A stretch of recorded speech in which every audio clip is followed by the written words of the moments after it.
हजरत उमर कहते हैं, ये मुस्लिम शरीफ में है, फरमाते हैं कई दिनों की भूख थी, मैं गया था अबू बकर के घर खाना खाऊंगा तो उन्होंने भी कई दिनों से नहीं खाया था, हम दोनों हुजूर की बारगाह में हाजिर हो।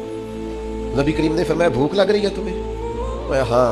फरमाया मैंने भी 4 दिन से रोटी कोई नहीं खाई, चलो अबुल हैसम अंसारी के घर चलते हैं। फरमाते उन्होंने ना बकरी ज़िबा की, नबी पाक अलैहिस्सलाम ने थोड़ा सा खाना खाया और खाना खा के हुजूर गहरी सोच में चले गए। अर्ज की या रसूलल्लाह सल्लल्लाहु तआला अलैहि वसल्लम क्या हुआ?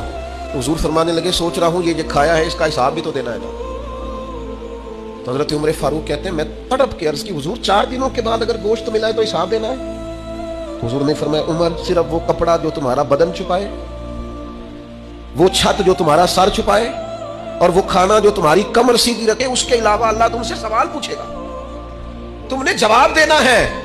ये ना ख्याल करो कि मैं नहीं अगर बहुत ज्यादा कमा सकूंगा तो पता नहीं ये रोटी नहीं खाएंगे, इस बात से बाहर आ जाओ।